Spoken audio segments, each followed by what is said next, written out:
My Street Art City, l'émission qui joue des explorateurs et côtoie ceux qui font la richesse culturelle de la rue. Bonjour et bienvenue pour un nouveau numéro. Cette semaine, nous sommes à Montpellier, dans le canal du Verdançon, et c'est cette fois-ci un numéro hors série que nous vous proposons puisqu'il s'agit du portrait d'un street artiste local. Son nom, Monsieur BMX. Ses œuvres ont fleuri dans les rues de la ville ces dernières années. Vous les avez sans doute déjà aperçues si vous habitez ici. Sinon, nous vous proposons de les découvrir aujourd'hui dans ce numéro spécial. Salut Coralie. Salut Quentin. Alors Coralie, c'est grâce à toi que nous avons pu rencontrer Monsieur BMX. Je sais que tu n'aimes pas trop parler de toi, mais dis-nous quand même pourquoi est-ce que tu portes cette tête de caps sur la tête? Oui, avec plaisir. Mais d'abord, merci de m'avoir invité sur votre plateau en plein milieu du quai du Verdançon, lieu mythique du street art à Montpellier. Merci à toi d'être venu. Je t'en prie. C'est tout simple. Lorsque j'ai organisé l'exposition Homme Street Homme à Montpellier en janvier dernier, sur lequel j'ai invité notamment Monsieur BMX, qui a posé ses demi-vélos un peu partout, sur la façade de la maison et dans l'escalier, la presse m'a demandé un visuel de moi, il m'a demandé qui j'étais. Et j'avais pas du tout envie de communiquer sur qui j'étais, puisque l'idée, c'était vraiment de mettre en avant mes coups de cœur artistiques. Je suis pas artiste, j'ai une profession qui n'a absolument rien à voir. Et je voulais vraiment mettre en avant ce travail artistique et pas du tout la personne que j'étais. Parce que pour moi, ça pourrait être n'importe qui. Ce personnage aujourd'hui, ça pourrait être toi, ça pourrait être ton voisin, ça pourrait être n'importe quel Montpelliérain ou n'importe quelle Montpelliéraine, passionné de street art, un peu fou furieux, pour monter bénévolement des projets de street art dans Montpellier. J'ai donc contacté Sourège, qui était notre sculpteur sur l'exposition Homme Street Homme, qui m'a prêté donc une de ses têtes de caps. Il travaille en collaboration avec le célèbre street artiste Myst, et l'idée était donc de parler également de son travail avec ce personnage qui est là devant vous aujourd'hui. D'accord, donc on l'aura compris, donc tu es amatrice de street art. Tu as organisé récemment donc, cette exposition avec Monsieur BMX. Comment est-ce que tu as connu son travail? Est-ce que tu l'as vu dans la rue comme Monsieur Tout le Monde ou est-ce qu'on t'en a parlé? J'ai découvert son travail comme tout Montpelliérain dans les rues de Montpellier, en plein centre-ville ou à l'extérieur, mais également sur Paris. Et j'ai effectivement suivi son travail ces dernières années avec grand plaisir. Je trouvais ça très audacieux et extrêmement original. Maintenant que tu l'as connu, comment est-ce que tu as réussi à le contacter, à le rencontrer pour après pouvoir organiser cette exposition avec lui? Oui, je cherchais effectivement plusieurs artistes de la scène locale, donc il y en a certains que je connaissais déjà, mais lui pas du tout, je ne savais même pas son nom. Du coup, j'ai passé des heures sur internet à chercher, j'ai fait des recoupements. Mon copain avait un Tumblr et du coup je me suis rendu compte qu'il avait un compte, donc je l'ai contacté par ce biais-là. Via Facebook également, je lui ai envoyé un message et puis on a échangé sur internet tout simplement. Et il a dit oui tout de suite pour le projet. On s'est rencontrés dans la maison Homme Street Homme. Il m'a amené à ma demande d'autres street artistes de la scène locale, tels que Sico, Sourège, Azo. C'est grâce à lui que vous avez pu les voir dans la maison. Et c'est lui également qui a choisi le titre Homme Street Homme. J'ai trouvé ça génial et on l'a retenu. D'accord, en tout cas merci à toi de nous avoir permis de le rencontrer. C'est grâce à ça que nous avons pu le suivre dans son quotidien pendant plusieurs jours et réaliser cet autoportrait intimiste. Je vous laisse regarder.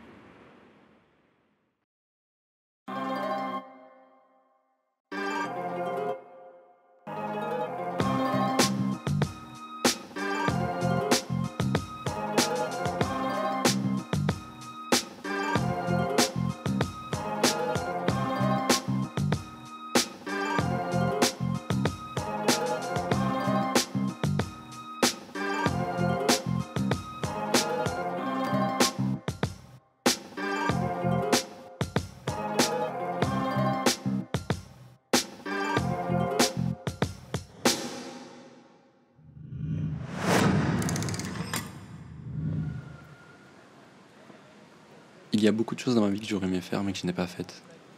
Peut-être effleurées parfois. À 10 ans, je voulais être champion de BMX. Et avec mes cousins, on faisait des bosses à la pelle, des concours de sauts pour savoir qui sautait le plus loin. C'était notre passion. Et malgré l'envie de continuer, pour une raison qui m'échappe encore, j'ai laissé tomber. Voilà. C'était le premier épisode d'une longue série. Une longue série de choses que je n'ai pas accomplies.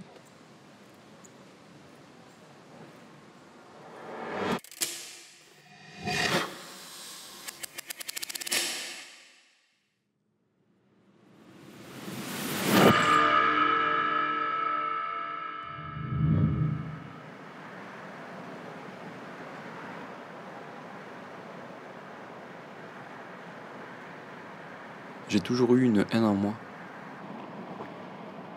Quand j'étais plus jeune, pendant des années, j'ai entretenu cette haine. On n'avait rien à faire, aucun avenir. Les plus ambitieux étaient ceux qui faisaient pousser le plus d'herbes pour pouvoir partir de ce bourbier, car c'était la meilleure solution.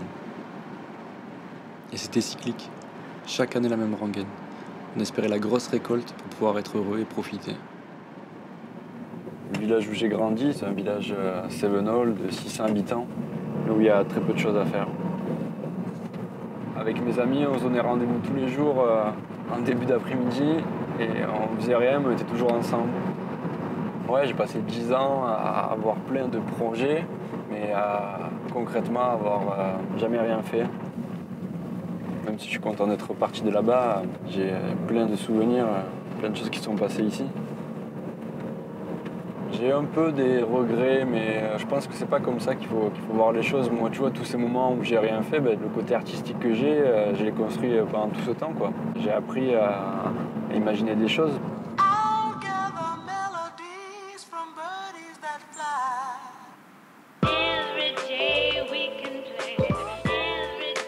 À un moment de ma vie, j'ai eu besoin de prendre un bol d'air frais. J'avais besoin de changer de vie. Alors j'ai commencé par trouver un travail. J'étais persuadé que c'était vraiment la chose qui allait changer ma vie. Sauf qu'après mon embauche, j'ai vite compris qu'il me faudrait bien plus que ça pour trouver un équilibre. C'est peut-être parce que j'étais si souvent dans l'illégal, je pouvais pas rentrer à 100% dans les normes.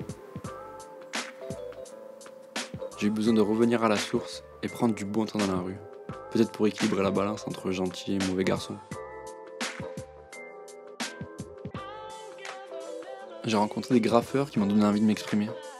Vider mes bombes de peinture dans la rue était exactement ce dont j'avais besoin. Je m'exprimais enfin, je poussais un cri, je touchais l'illégal. Mais j'ai jamais dessiné de ma vie, fait aucune étude artistique. J'ai appris à me servir de mes mains à l'usine, dans mon garage ou sur des chantiers. Je connais le ciment, les outils et les machines, mais pas assez bien les bombes, les marqueurs et les pinceaux. C'est à ce moment-là que j'ai cherché un autre moyen d'être dans la rue, mais sans bombe cette fois-ci. Me démarquer des autres pour faire quelque chose qui n'avait jamais été fait avant et être satisfait de mon travail. Avec le tag, je n'y étais pas arrivé. La nuit du réveillon de Noël 2012, avec mon cousin, donc on s'était un peu échappé du repas de famille pour aller fumer et on était dans le garage. Et donc on a parlé de graffiti parce que j'en faisais beaucoup à cette époque. Et dans ce délire d'aller toujours plus loin dans cette démarche, je suis venu avec lui de parler d'installer un vrai BMX sur le mur. Donc on a de suite trouvé comment l'installer, quoi. Enfin, on avait besoin d'une échelle, d'un perforateur sans fil, d'un morceau de ferraille et de scellement chimique. Enfin voilà, la conversation a été simple et voilà, je me suis dit mais je vais le faire, quoi. J'ai besoin de rien du tout et je vais le faire. C'est vraiment accessible et je pense que ça va vraiment être beau, un effet visuel intéressant et c'était surtout de pousser mon délire encore plus loin, quoi. Je lâche les bombes, je marque plus BMX sur les murs, mais j'installe un vrai BMX. Et voilà le début du truc.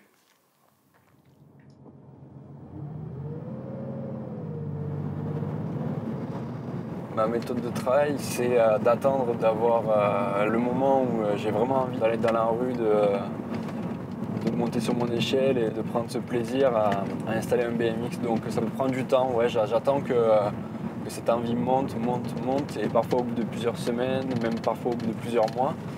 J'attends vraiment pour passer à l'action. Là, on se dirige dans mon atelier.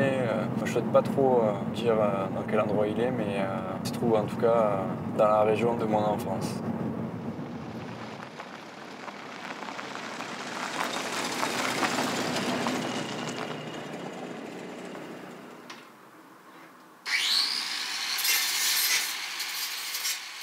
Et ici c'est mon atelier, c'est ici que j'ai fabriqué quasiment tous mes BMX, c'est ici que je les découpe, c'est ici que je les peins, c'est ici que tout se passe, que je réfléchis à la coupe. Ça fait partie des choses maintenant qui sont essentielles, je veux dire, à mon équilibre. Ça veut dire que quand je viens ici, je ressors, je suis bien, tu vois. Je cherche vraiment à utiliser que des vélos liés à l'enfance et des BMX qui marquent mon époque, quoi. Ça veut dire début des années 80, donc comme je te disais, avec la mousse sur le guidon, avec des écritures un peu vintage. Je peux les retaper, les poncer, enlever les autocollants, les peindre, choisir une couleur. Et également les laisser vraiment user par le temps. Parfois je trouve qu'il a beaucoup de charme en le laissant tel quel. Pour la préparation de l'installation, en fait, la première chose que je choisis, c'est le sens de la coupe, savoir si je vais le couper horizontalement, verticalement, si je vais donner un angle ou pas. Et donc après, je trace avec un marqueur, je fais mes mesures. Et après, je découpe avec une grosse disqueuse, tu vois, comme celle-là. Ensuite, je remplis le cadre de scellement chimique. C'est comme une cartouche de silicone, mais sauf qu'une fois que ça durcit, c'est plus dur que le ciment. Et j'installe une barre de fixation, en fait. Ce sera elle et uniquement elle qui sera dans le mur. À chaque fois que je découpe un BMX, je me dis d'abord, il pourra plus rouler, il sera inutile, c'est du gâchis. Mais finalement, c'est tout le contraire.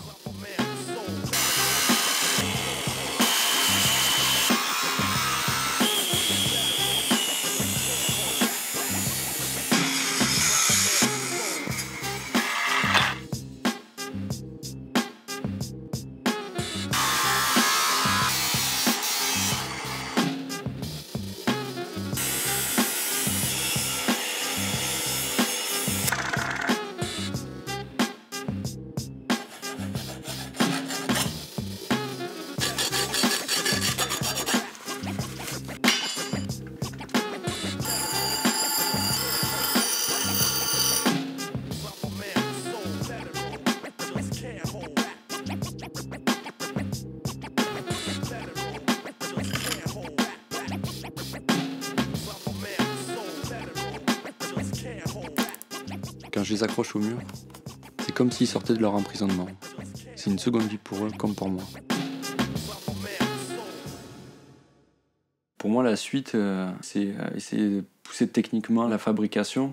Je veux que visuellement, c'est beaucoup plus d'impact. Je veux que la forme du vélo soit complètement folle. Je veux que le vélo mesure 4 mètres de long. Je veux que le cadre il parte dans tous les sens. Je veux que ça soit une vraie œuvre d'art maintenant. Je veux plus uniquement les peindre. Je veux aussi me compliquer vraiment la tâche et montrer que je suis capable de faire des choses artistiques. C'est ma démarche aussi. Le but, c'est de pousser le truc le plus loin possible. C'est vrai que j'ai un peu du mal avec la définition d'artiste proprement parlé.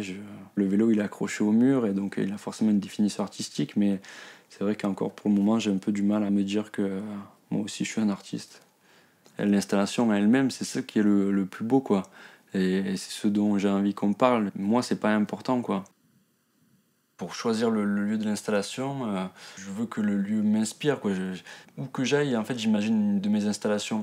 Et quand le mur s'y prête parfaitement, je décide de le faire. J'ai déjà fait des installations la nuit, mais c'est pas le meilleur moment, en fait. La nuit, c'est toujours suspect, un mec qui montait une échelle. Donc maintenant, je fais essentiellement le jour. Comme un ouvrier du bâtiment, je monte sur mon échelle, je prends mon temps.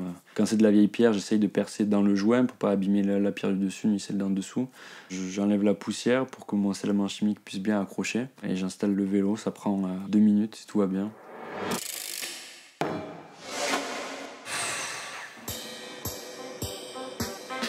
suis parti de là-bas, je suis venu habiter à Montpellier. Je veux prendre du bon temps, avec toujours un peu d'illégal. Parce que je suis comme ça. Ça fait partie de moi. Un mec qui vole un vélo.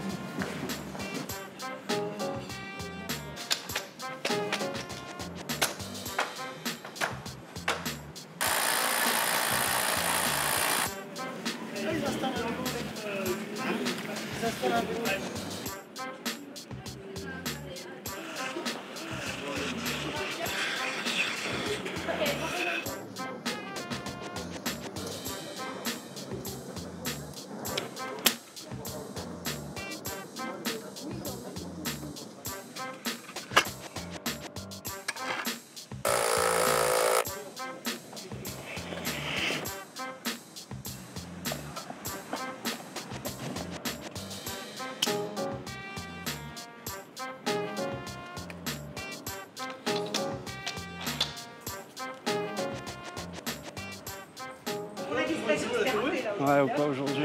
Pas pour moitié. Bah, je vous le dis, elle a un Antigone. Ah ouais? Ouais. C'est cool. C'est vous qui posez ces vélos un peu partout? Ouais. Eh ben, je suis content. Merci. C'est de l'ego trip.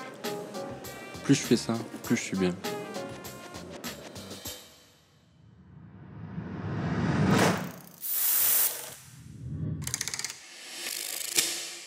La vie, c'est fait pour kiffer, c'est fait pour être heureux, tu vois. Enfin, j'ai juste envie de d'être heureux, quoi. Et j'y arrive. Je fais ce que j'aime. Enfin, pour moi, c'est l'idéal, quoi. Ce que j'aime beaucoup dans ma démarche, c'est le point de vue des autres. J'ai pas du tout fait ça à la base, mais je m'en suis rendu compte après que la plupart des gens, quasiment la totalité, sont intéressés par ça. Ça les fait sourire. C'est quelque chose que j'ai pas du tout voulu et qui m'est tombé dessus, quoi. Je vois les gens, je vois des travailleurs dans la rue qui aiment ce que je fais, qui me félicitent.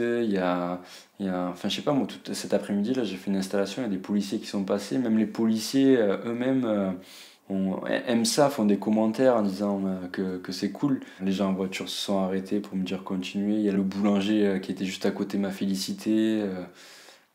Voilà, donc là, vraiment, le point de vue des gens, ça me fait vraiment plaisir de voir les gens, ils savent que c'est interdit, mais ils aiment ça. Et moi je trouve qu'on a trop tendance à oublier que certaines choses interdites peuvent être bonnes et positives.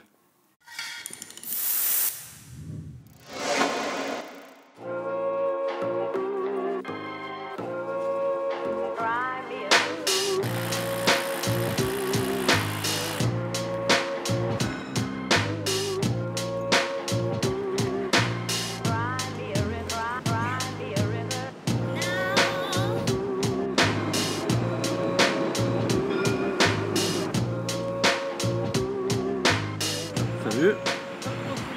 C'est moi. Merci.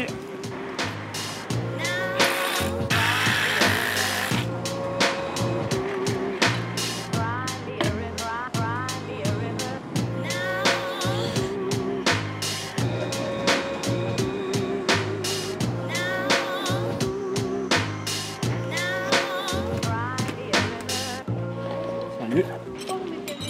Pour décorer. Ah mais il y a des caméras, je vois. Et oui, c'est moi, ce que je me filme. Parce que je suis un artiste qui installe des vélos et je mets que des vélos. C'est la mairie, vous avez une autorisation? Oui, l'architecte de France, celui qui dépose les permis de construire dans l'écusson. D'accord. Ouais, mais bonne journée. À vous aussi. Au revoir.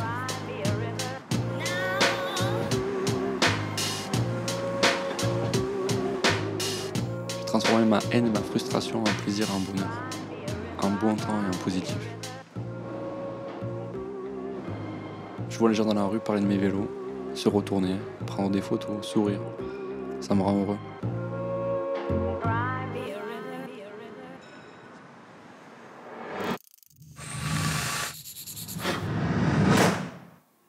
J'espère que ça va continuer longtemps encore et que ça va me faire rencontrer des gens et pouvoir visiter l'Europe, la France, pourquoi pas le monde, tu vois, mais ça s'arrête là. Moi, je m'en fous de vivre de ça ou de gagner beaucoup d'argent. C'est vraiment pas mon but. Au contraire, quoi. Je veux surtout pas être esclave de ça et me dire que il va falloir que j'installe des BMX à la Foire Expo de Montpellier pour pouvoir manger ce mois-ci. Je m'en fous, tu vois.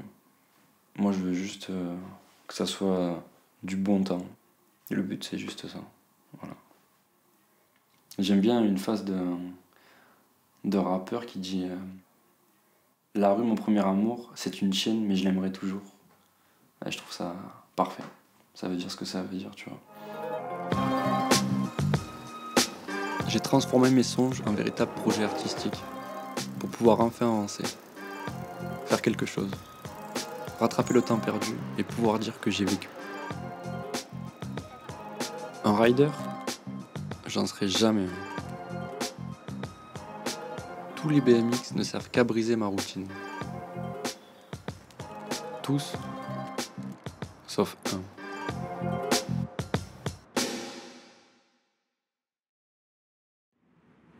Alors après avoir vu ce film ensemble, je vais te laisser la parole, Coralie. À toi de nous dire quelques mots. Mais d'abord, bravo. C'est un portrait très réussi de Monsieur BMX, je trouve. On le retrouve complètement là-dedans. Ensuite, j'ai juste envie de vous dire de continuer à soutenir le street art avec ce type d'émission, en suivant les artistes que vous aimez sur leurs réseaux sociaux, en ouvrant les yeux dans nos rues un peu partout, que ce soit à Montpellier ou ailleurs, parce qu'il y a de l'art partout. Ça va très vite, c'est vite enlevé, donc il faut vite en profiter, en faisant des photos, en parlant autour de vous. Et de mon côté, j'organise un événement de street art qui aura lieu à Montpellier le 27 et le 28 juin prochain.